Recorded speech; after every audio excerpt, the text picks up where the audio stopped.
presented by Hotel Films.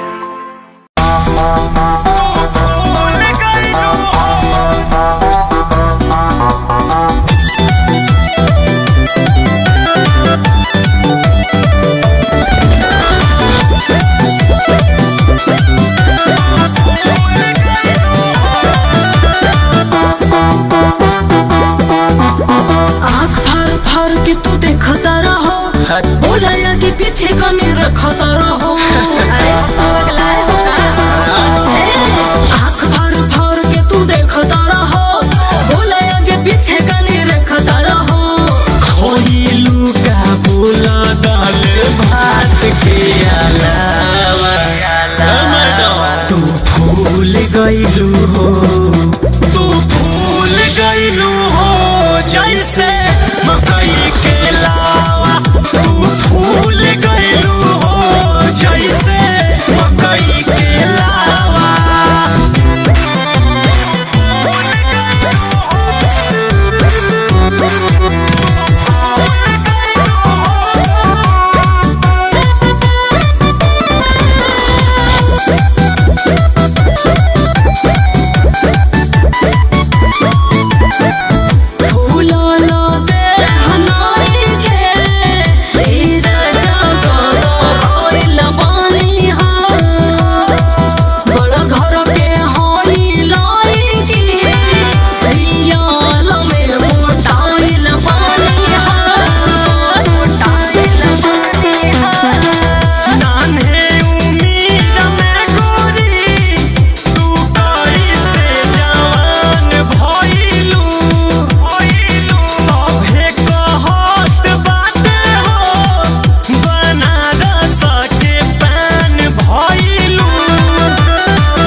गइलू हो, तू भूल गइलू हो जैसे मकई के लावा।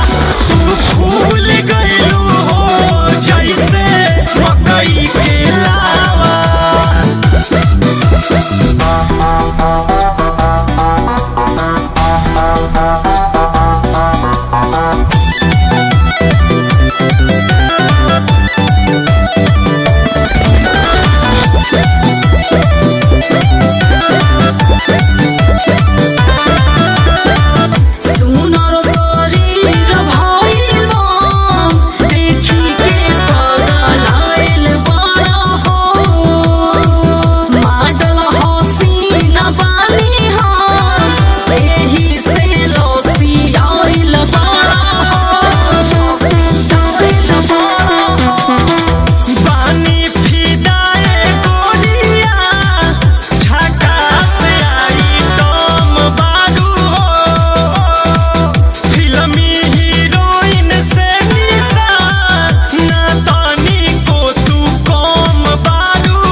करेलू देखावा, तू भूल गइलू हो, तू भूल गइलू हो जैसे मकई के लावा।